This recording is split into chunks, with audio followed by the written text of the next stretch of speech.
두 절이니 함께 봉독하도록 하겠습니다. 하나님의 말씀입니다. 시작. 아브라함이 눈을 들어 살펴본즉 한 순양이 뒤에 있는데 뿔이 수풀에 걸려 있는지라. 아브라함이 가서 그 순양을 가져다가 아들을 대신하여 번제로 드렸더라. 아브라함이 그 땅 이름을 여호와 이레라 하였으므로 오늘날까지 사람들이 이르기를 여호와의 산에서 준비되리라 하더라. 아멘. 오늘 말씀 제목은 보여주시는 하나님입니다. 20세기 미국의 장로교 목사 제임스 몽고메리 보이스, 이름이 길죠? 제임스 몽고메리 보이스, 제시인가 봅니다. 네, 임스 몽고메리 보이스입니다. 이렇게 말했다 합니다. 하나님의 말씀은 복음 전도에 충분하다. 사실 성경이야말로 복음 전도에 효과적인 유일한 도구다. 이런 강조는 부정적으로 표현하자면 이렇게 되겠습니다. 하나님 말씀 말고 다른 것들은 복음 전도에 불필요하다 입니다. 아마 제임스 몽고메리 보이스가 1900년도에 미국에서 사역을 하면서 대인대가 많은 것 같습니다. 아시다시피 미국과 유럽은 이미 오래전부터 성경은 신앙생활의 보조도구 혹은 교육도구일 뿐 그것이 신자의 삶을 규정하고 인도하고 유지하고 능력을 부여하는 것으로는 안 믿었습니다. 그게 20세기였죠. 21세기는 얼마나 심하겠습니까? 복음을 전하는 것, 그러니까 누군가를 구원 얻게 하는 일을 하는 데 있어서 성경 말고 다른 요소들을 계속 사용하면서 성경을 등한히 여기는 교회들에 대한 비판입니다. 실제로 지금도 여러 현대적인 그런 현대주의 교회들에서는 성경을 배우는 것보다 어떤 음악과 유흥들과 어떤 콘서트 같은 곳으로 예배당을 채워놨습니다. 그래서 교회에서 교향곡을 부른다거나 연주한다거나 아니면은 연극을 여는 것으로 예배를 대체하는 교회들도 있습니다. 그래서 이런 몽고메리의 이런 비판은 그때 당시에만 있었던 게 아니라 이제는 많은 목사님들, 그러니까 특별히 우리 합신교단처럼 이런 건전한 교단들의 목사님이라면 다 이런 성경을 등한히 여기지 말자. 성경이 제일 중요한 신앙의 근거다. 그래서 성경이면 충분하다. 이런 식으로 비판하고 이런 어떤 도전을 하기도 합니다.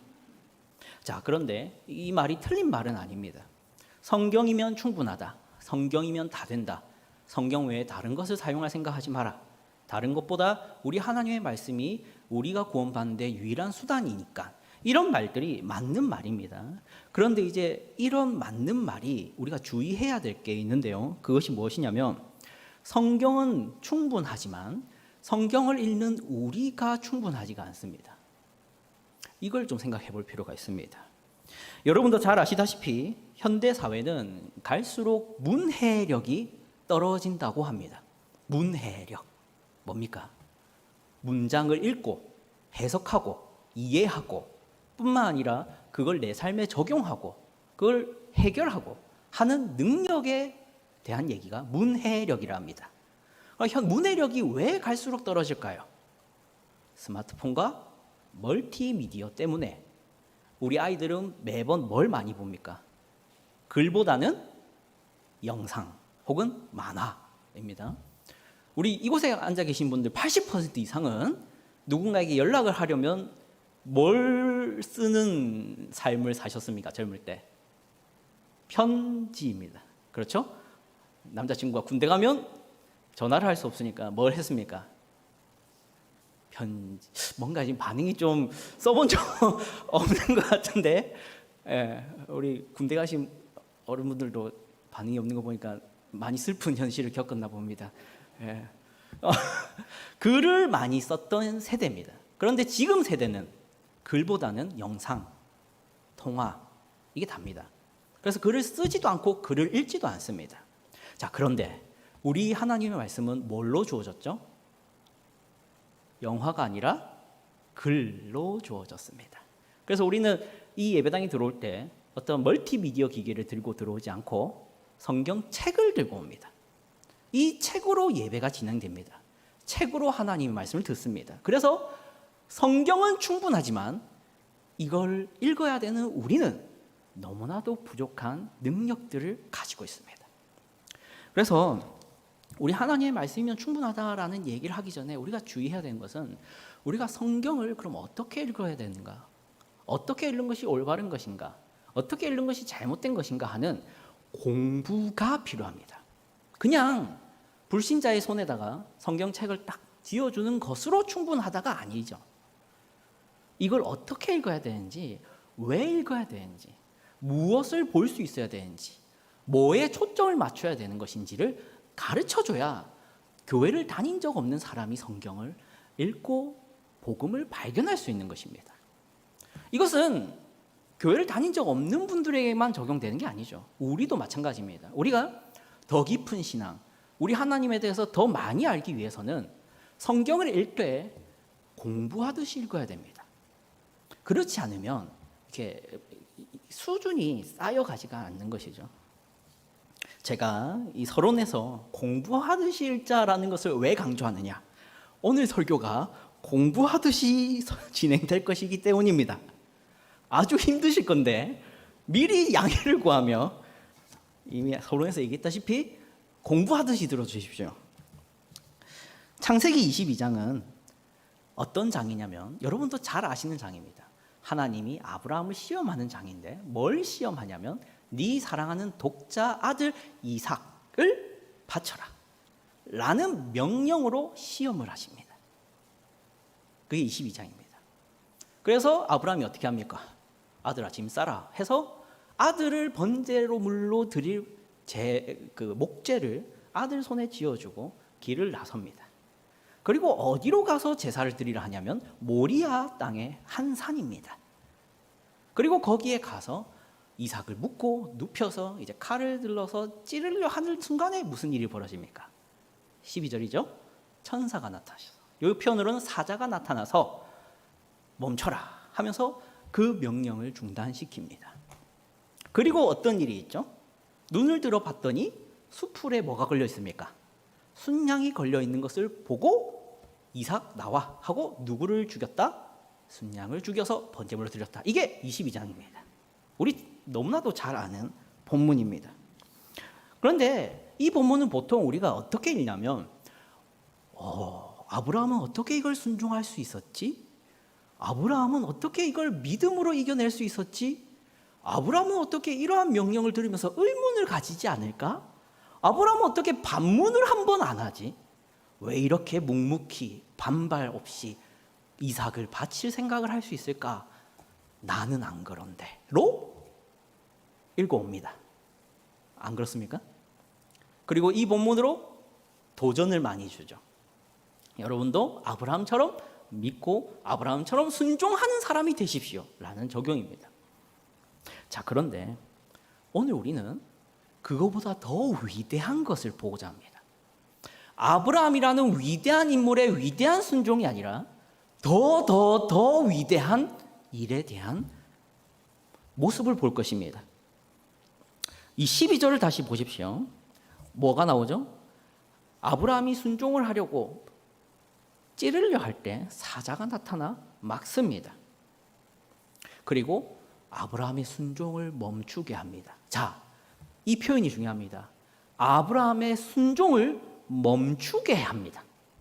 그렇죠? 지금 아브라함은 이삭을 찌르는 것을 성공해야 합니다. 안 그렇습니까?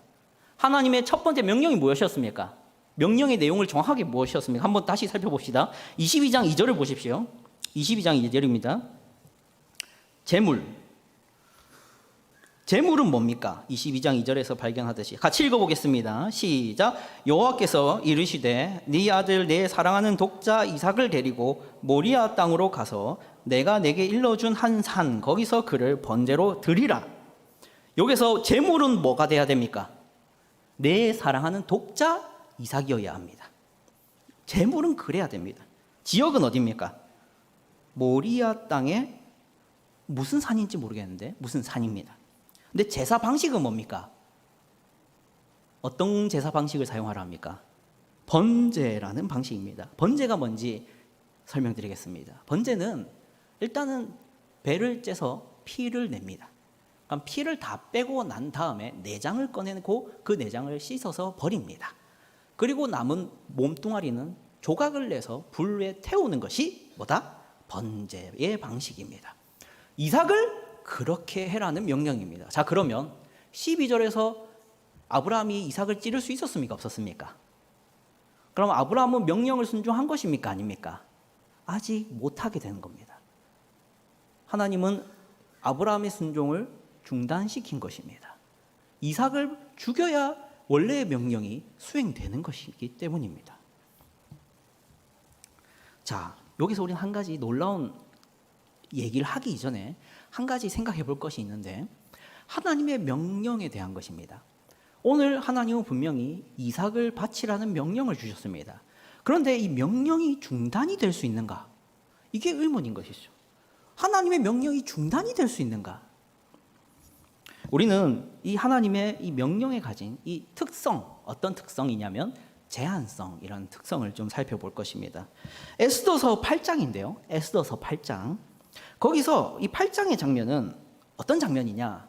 거의 마지막 부분인데 하만이 결국엔 죽습니다. 왕이 하만을 죽입니다. 그리고 8장에 이르러서는 모르드게를 부르고 에스더가 왕후가 됩니다. 그런데 문제가 남았죠. 하만은 죽었고 유대인들을 원수로 여기고 죽이려 했던 권력자 하만은 죽었는데 뭐는 남았냐면 그 하만이 왕과 딜을 해서 거래를 해서 작성했던 조서가 남아 있습니다. 조서. 이 조서가 뭐냐면 정해진 해당 날에 이 페르시아에 사는 모든 사람들은 유대인들을 합법적으로 쳐 죽여도 된다라는 조서입니다. 이게 살아생전 하만이 냈던 조서입니다. 왕의 도장을 찍어서 냈습니다. 자, 그러면 하만은 죽었는데 이 조서가 남아있으니 유대 민족이었던 에스더나 모르드게는 이게 고민이 되겠죠. 그래서 에스더가 아하수에로 왕에게 요구를 하는 장면이 이 8장에 나와 있습니다. 8장 5절 보겠습니다. 앞에 띄어진 걸 보면 되겠습니다. 같이 읽어보겠습니다. 시작. 이르되 왕이 만일 즐거워하시며 내가 왕의 목전에 은혜를 입었고 또 왕이 이 일을 좋게 여기시며 나를 좋게 보실진대 조서를 내리사 아각 사람 함므다다의 아들 하만이 왕의 각 지방에 있는 유다인을 진멸하려고 꾀하고 쓴 조서를 철회하소서입니다. 자, 그런데 아하수에로 왕은 이렇게 대답하죠. 8절입니다. 8절.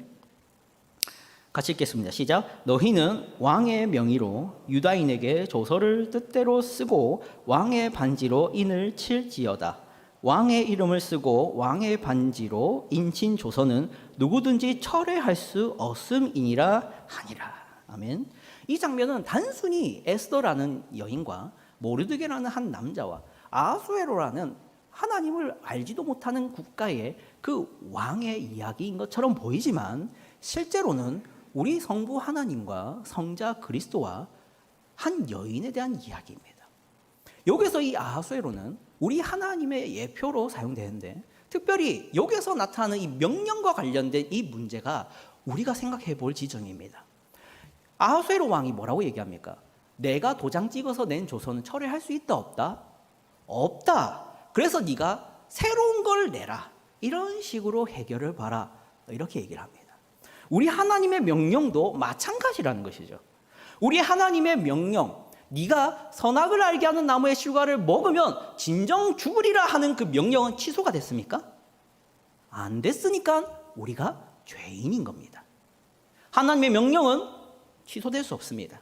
그것은 중단될 수 없습니다. 그것은 반드시 실행되어야만 합니다. 왜요? 하나님의 말씀은 항상 아멘이어야 하기 때문입니다. 자, 그러면 오늘 창세기 22장에 하나님의 명령은 분명히 이것이었습니다. 이삭을 바쳐라.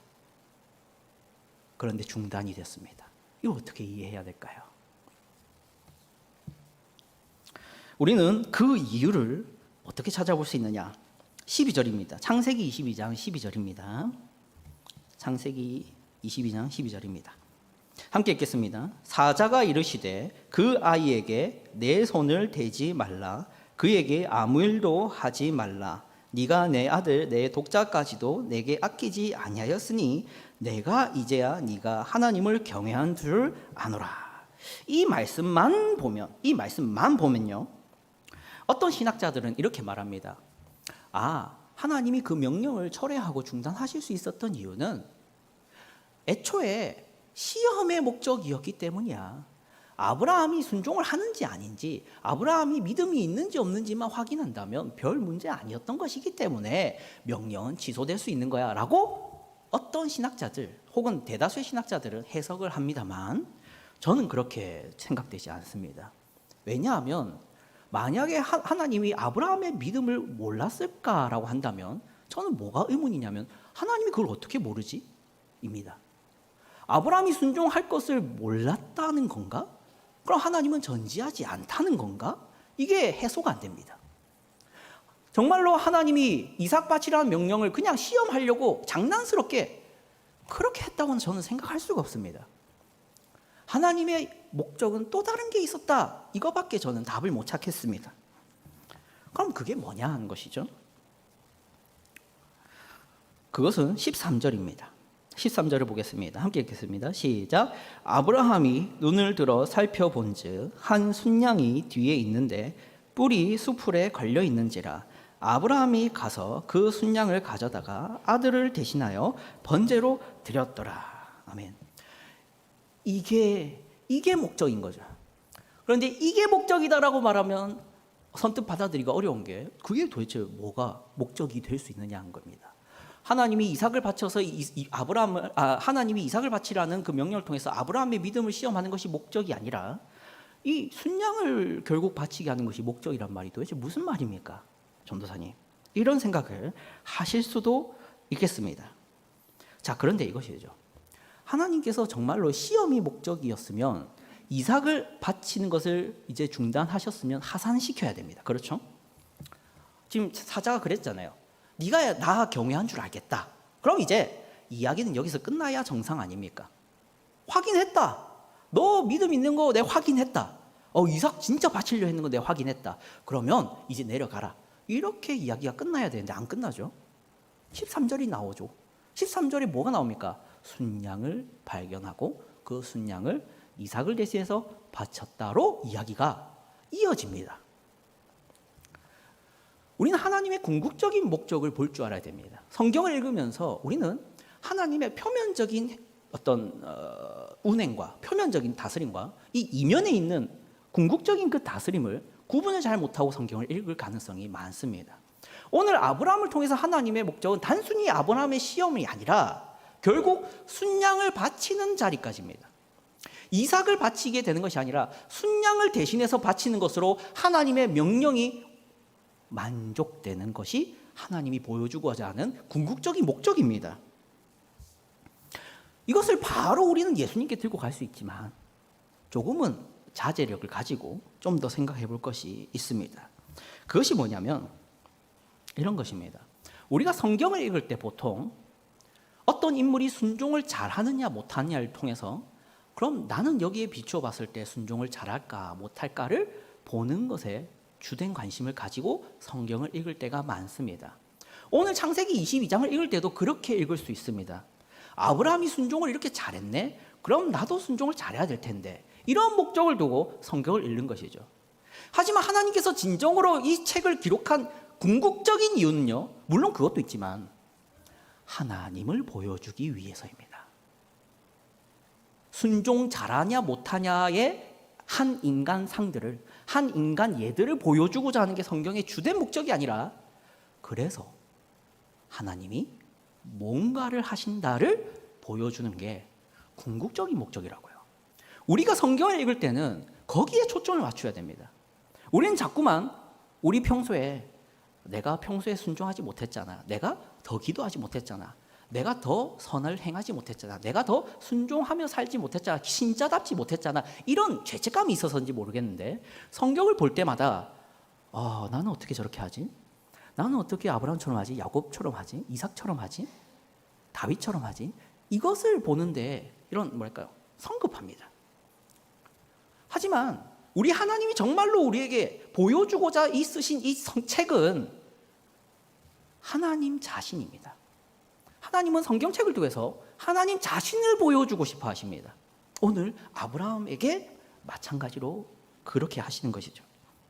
자, 그러면 제가 이렇게 말하고 제가 이렇게 주장할 수 있는 근거가 있어야겠죠. 근거가 뭐냐? 14절입니다. 이게 진짜 본론이죠. 14절입니다. 함께 읽겠습니다. 시작. 아브라함이 그 땅 이름을 여호와 이레라 하였으므로 오늘날까지 사람들이 이르기를 여호와의 산에서 준비되리라 하더라. 아멘.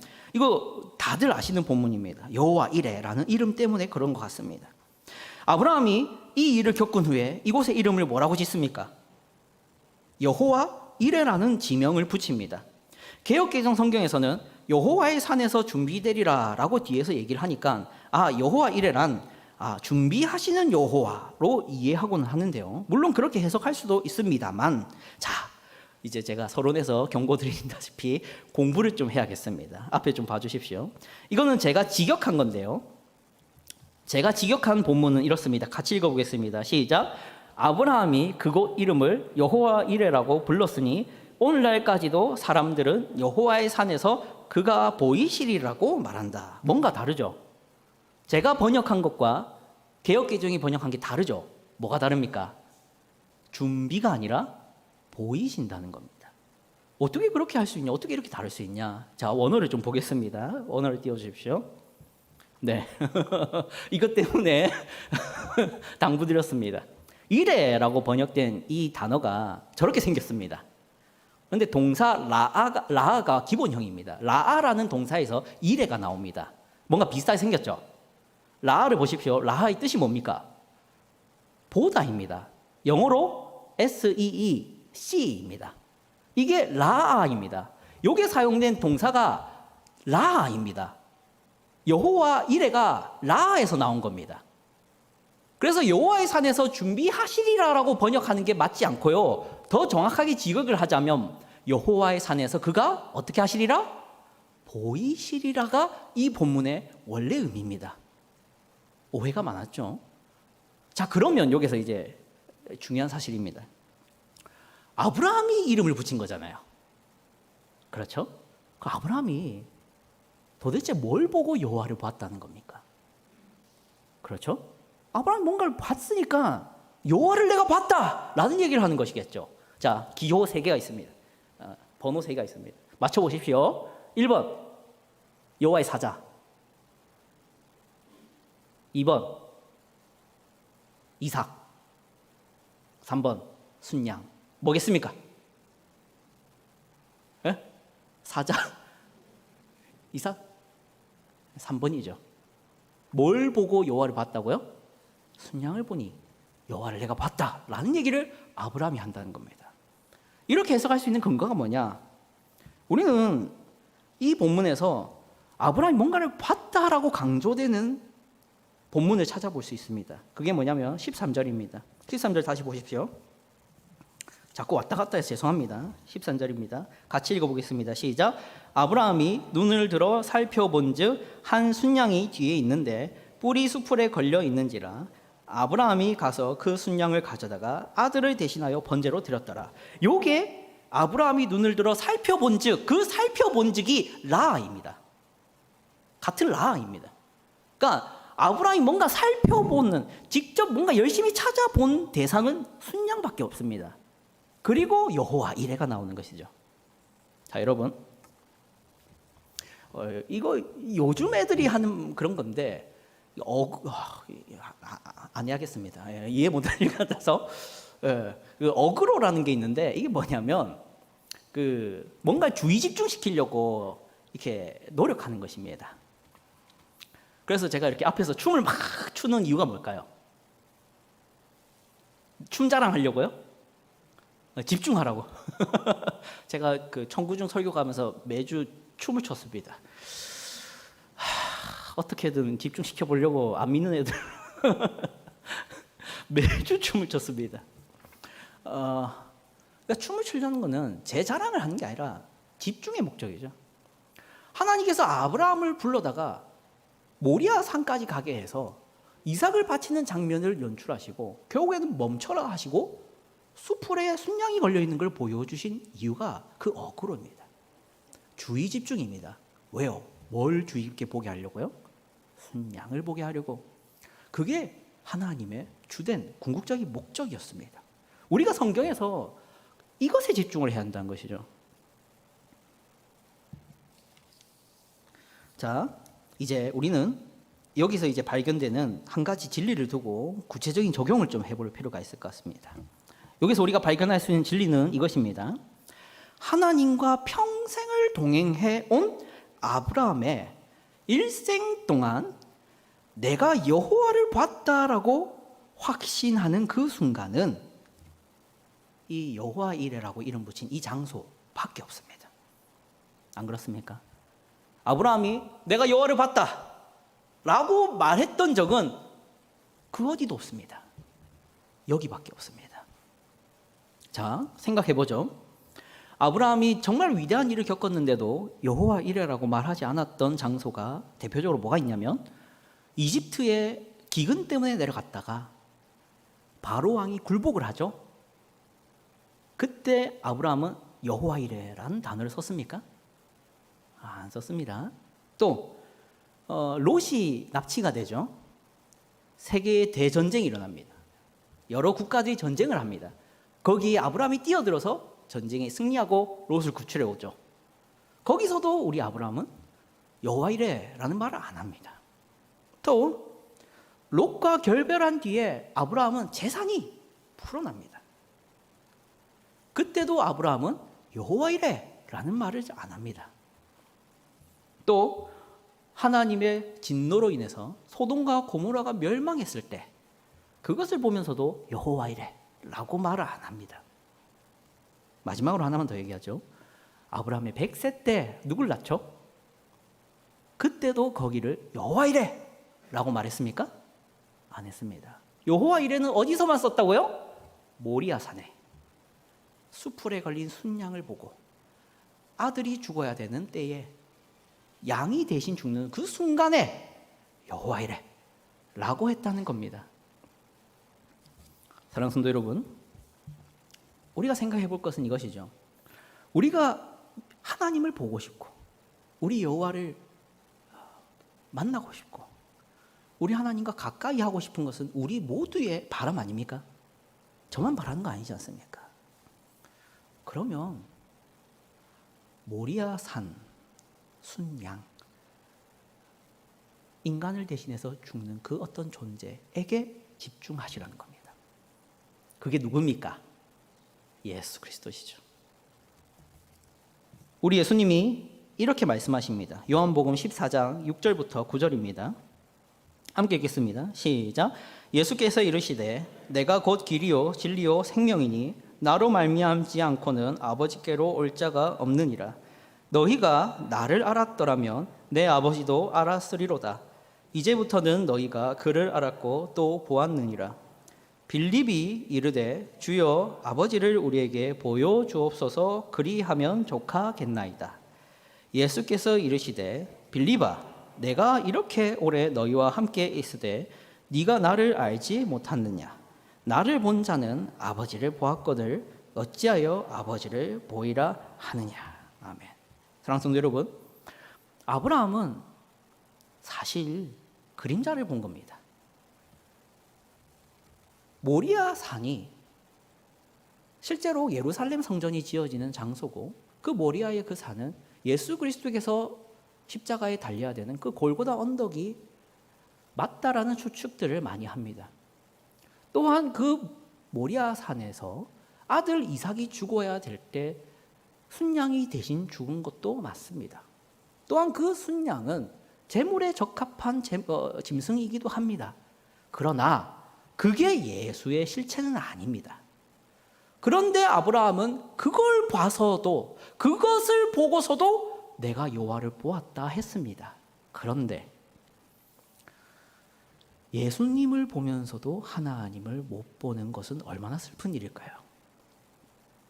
우리는 예수님이 태어나기 전의 시대에 살고 있지 않습니다. 우리는 우리 예수님에 대해 기록된 성경이 있습니다. 우리는 성경을 펼치면 우리 예수님을 볼 수 있고 알 수 있습니다.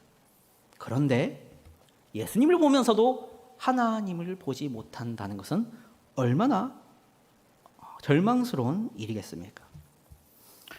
저는 여러분이 성경을 통해서 뭘 봤으면 좋겠느냐? 우리 하나님이 보여주고 싶은 그거를 봤으면 좋겠습니다. 우리 하나님이 성경책을 통해서 여러분에게 보여주고 싶은 것이 무엇입니까? 순종 잘해라가 아닙니다. 죄 짓지 마라.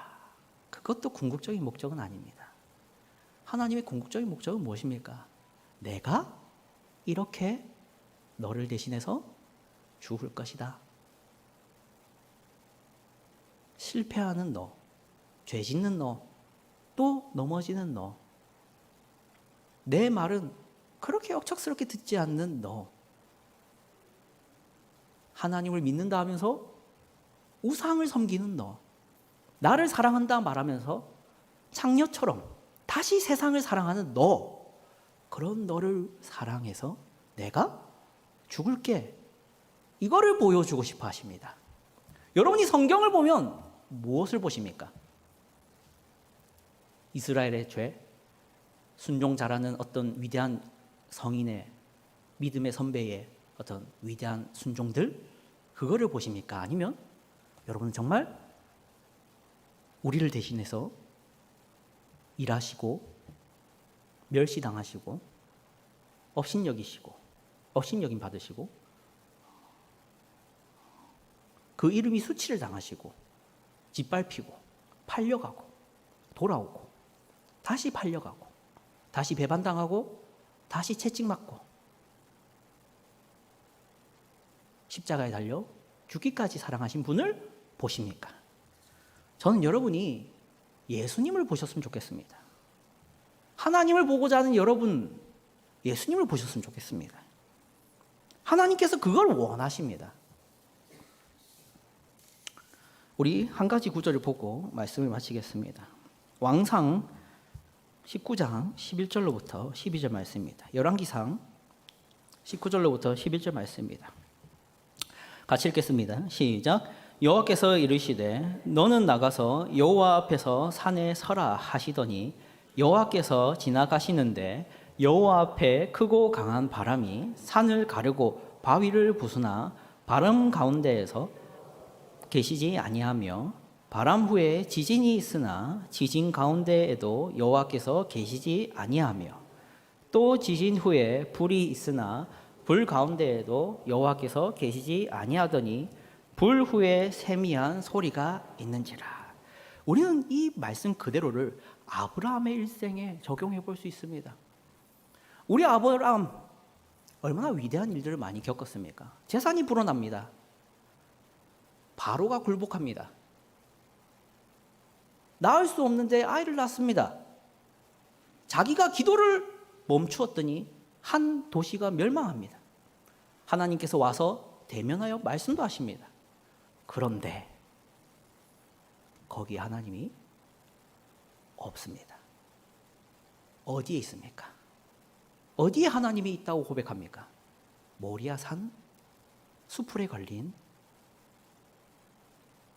순양, 거기서 내가 여호와를 보았다, 이렇게 말하고 있다는 겁니다. 우리가 이 실수를 범하면 안 됩니다. 성경을 보면서 무엇을 보고 싶어 하십니까? 잘 믿었더니 복 받는 사람? 잘 믿었더니 건강이 회복되는 사람? 잘 믿었더니 권력을 가지는 사람? 잘 믿었더니 일이 술술 풀리는 사람? 그거 보려고 성경을 보시면 안 됩니다. 하나님께서는 자기를 보여주고 싶어 하십니다. 어떤 자기? 인간을 짓밟고 멸망시키고 하자 하는 하나님? 아닙니다. 죄인들을 대신해 수풀에 걸린 순양처럼 끌려가는 하나님을 보여주고 싶어 하십니다. 빼앗긴 언약궤가 그러했고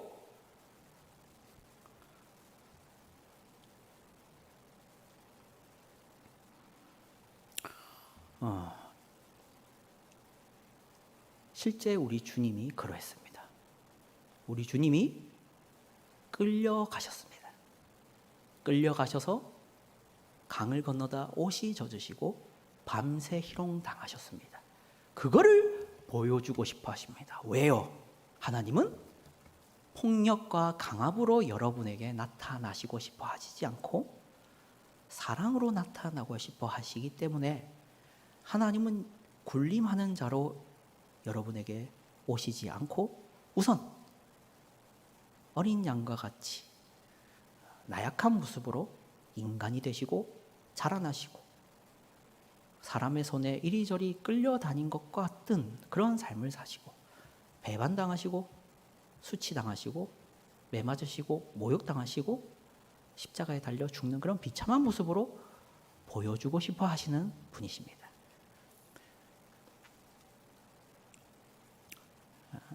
사랑은 여기 있으니 우리가 하나님을 사랑한 것이 아니요 하나님께서 우리를 사랑하사 자기 아들을 화목제물로 주셨습니다. 우리가 아직 죄인 되었을 때 그리스도께서 우리를 위하여 죽으심으로 하나님께서 우리에 대한 자기의 사랑을 확증하셨느니라. 이러한 말씀들이 우리의 생각을 회복하면 좋겠습니다. 하나님이 보여주고 싶은 하나님은 요란한 하나님이 아니라 잠잠히 죽는 하나님입니다. 우리가 성경을 읽을진데 이런 하나님을 보고자 하십시오. 그랬을 때 우리는 깊은 은혜를 경험하게 될 것입니다. 기도하겠습니다. 하나님 아버지 감사합니다. 우리가 이렇게 함께 모여서 우리 하나님의 말씀을 살펴보았습니다. 우리가 말씀을 볼 때 내가 원하고 내가 바라는 하나님의 상을 그려놓고 그 하나님을 찾고자 성경을 읽는 것이 아니라 내가 생각하고 내가 옳다 생각하는 신앙생활을 그려놓고 그것을 위해 성경을 사용하는 것이 아니라 우리 하나님께서 성경을 기록한 본래의 목적, 곧 하나님께서 자신을 보여주고 싶어 하시다는 것을 우리가 유의하며 성경을 읽을 수 있도록 하여 주시옵소서.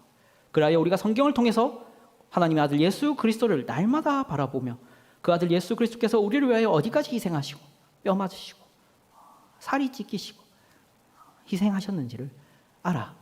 우리가 하루하루 망령되게 살아가지만 하나님은 여전히 일하신다는 것을 더 믿고 감격하며 살아갈 수 있는 저희 모두 되게 하여 주시옵소서. 예수 그리스도의 이름으로 기도드립니다. 아멘.